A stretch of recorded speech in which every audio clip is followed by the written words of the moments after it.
Bonjour à tous. Alors, voici la correction de 3 exercices que nous avions à faire pour aujourd'hui avec, les élèves. Des exercices qui nous ont permis en particulier de mobiliser, polyèdre, non polyèdre. Alors, je vous rappelle qu'un polyèdre, c'est un solide dont les faces sont limitées par des segments. C'est un solide dont les faces sont planes. Alors, mes élèves ont traduit ça très rapidement par: «Ça ne roule pas et il n'y a pas de bourron». Bon, c'est pas très mathématique comme vocabulaire, mais c'est vrai qu'un polyèdre, il roule pas. Ça, c'est vrai. Sauf si on lui met des roues. Et dans ce cas-là, c'est plus vraiment un polyèdre. Alors, ici, qu'est-ce que j'ai? Lesquels par ici sont des polyèdres? Eh bien, la A n'est pas un polyèdre, car elle a une base circulaire. La E n'est pas un polyèdre, car là aussi, elle a une base circulaire. En fait, c'est la même nature de figure que dans le E. Il s'agit d'un cylindre.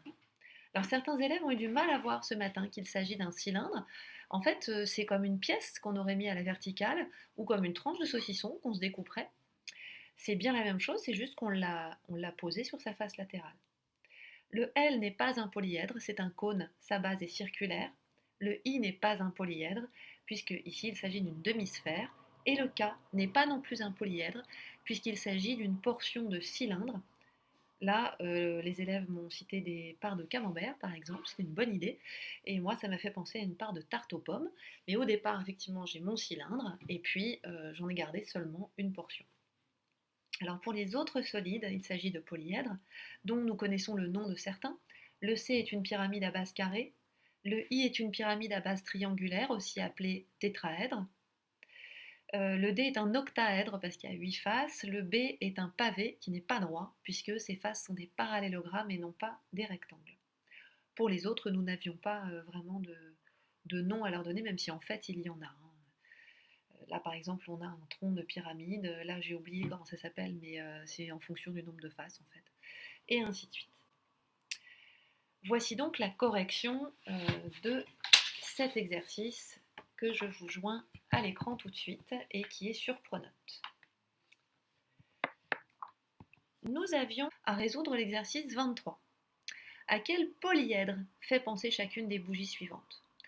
Alors là, j'ai souligné sur mon livre, ce qu'il ne faut absolument pas faire sur le vôtre, moi je l'ai fait parce que c'est le mien, le mot polyèdre, parce que qu'est-ce que c'est qu'un polyèdre? Donc, eh ben, on sait que ça n'est pas, surtout, un cône, un cylindre ou une sphère.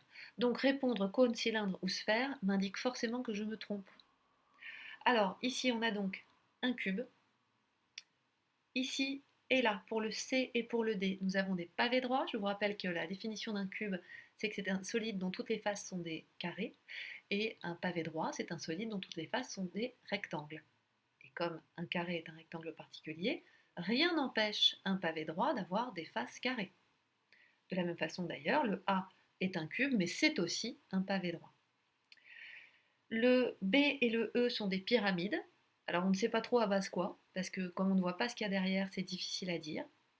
Et puis le F, alors le F, on en a pas mal parlé avec mes élèves, puisque en fait le F, c'est un solide qui est constitué de deux étoiles à 6 branches, je crois. 1, 2, 3, 4, 5, 6.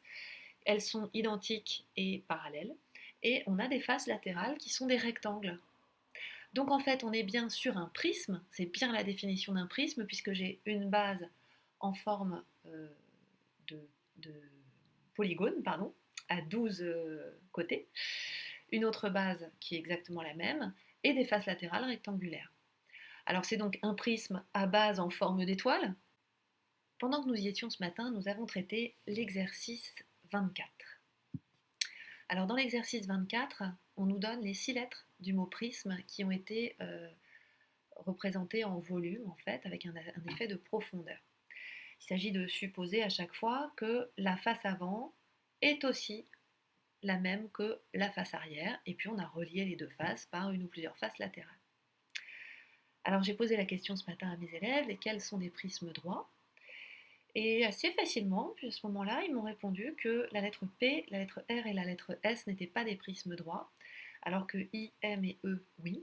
Alors en fait, c'est vrai que chacune de ces 6 représentations de solides évoque le prisme droit, puisqu'on a deux faces identiques et parallèles, et puis qu'elles sont reliées par quelque chose de latéral.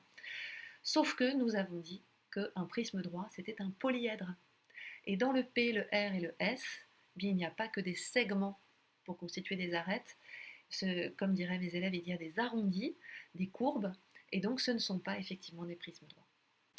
Voilà, j'espère que mes explications sont suffisamment claires, parce que j'ai beaucoup cogité pour réussir à traduire ça de façon en même temps courte et intelligible. N'hésitez pas à me faire part de vos remarques et à bientôt.